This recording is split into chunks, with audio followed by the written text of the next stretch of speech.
बहुत समय पहले की बात है। एक गांव में एक जादुई बिल्ली रहा करती थी।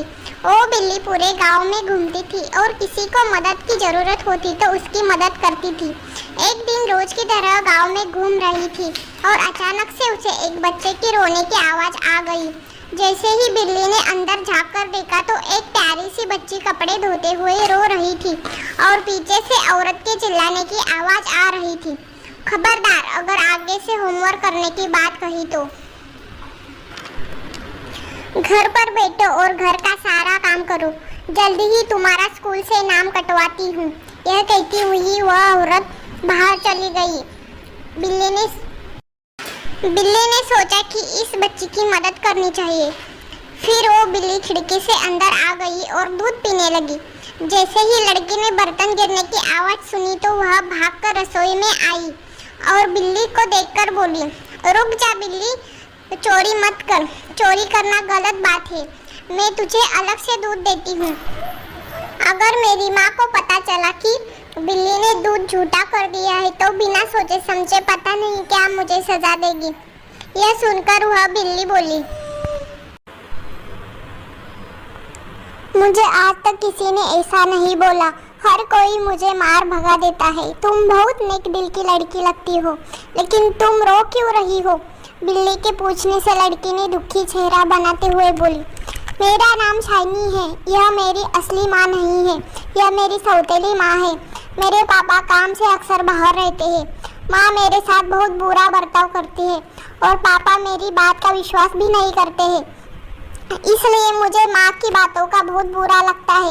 अगर मेरी असली माँ होती तो मुझे इतना बुरा भला ना कहती और मुझे पढ़ाई करने से भी मना नहीं करती।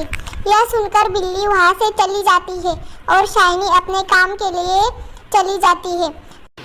जैसे ही उसने कमरे में प्रवेश किया, उसने देखा कि सारा कमरा एकदम साफ हो गया था। कपड़े धुलकर प्रेस हुए थे, कमरा एकदम साफ था। यह देखकर शाइनी बाकी के कमरों की सफाई करती है। कुछ समय बाद जब उसकी माँ आई तो घर का बदला रूप देखकर हैरान रह गई। उसे विश्वास ही नहीं हुआ कि ये सब इतने कम समय में कैसे हो सकता है। यह सब जानने के लिए शाइनी की माँ अगले दिन जानबूझकर सारे घर में कचरा गिरा देती है और सारे बर्तन गंदे कर देती है और शाइनी से गुस्से से बोलती है, मैं एक जरूरी काम से बाहर जा रही हूँ। अगर सब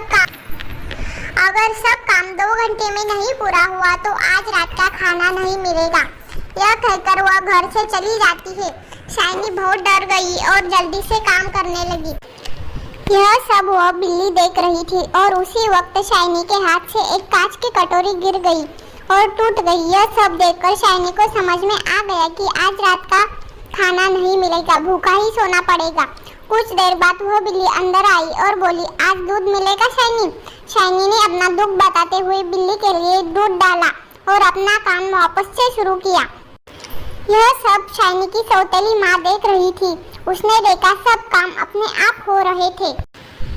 वो सोचती है कि क्यों ना मैं इस बिल्ली को पकड़ लूं, लेकिन जैसे ही वो अंदर से बाहर आती है तो वह बिल्ली गायब हो जाती है। उसे कोई नजर नहीं आता, लेकिन घर का पूरा काम हो जाता है। यह सब देखकर शाइनी की माँ को गुस्सा आ जाता है और वह गुस्से में शाइनी की पिटाई करने लग जाती है और बोलती है, बता कहाँ है बिल्ली? शाइनी बोलती है, मुझे कुछ नहीं पता। मैंने तो एक बिल्ली को दूध पिलाया था, लेकिन उसकी माँ ने कुछ नहीं सुना और वो शाइनी की पिटाई करती रही। ठीक उसी समय शाइनी के पापा आ जाते हैं और यह सब देखकर वो बोलते हैं, मैंने कभी नहीं सोचा था तुम मेरे पीछे इस बच्ची के साथ ऐसा बुरा बर्ताव करती है। शुक्र है आज इस बिल्ली ने मुझे सब कुछ बता दिया और आज मैंने भी देख लिया तुम शाइनी के साथ कैसा बर्ताव करती हो। मगर आज के बाद तुमने इस बच्ची को हाथ भी लगाया तो पढ़ाई करने से रोका तो मुझसे बुरा कोई नहीं होगा। उस दिन के बाद शाइनी की माँ ने उसे तंग नहीं किया और शाइनी ने खूब मन लगाकर पढ़ाई की और आगे जाकर वो डॉक्टर बनी। उसने लोगों का मुफ्त में इलाज किया।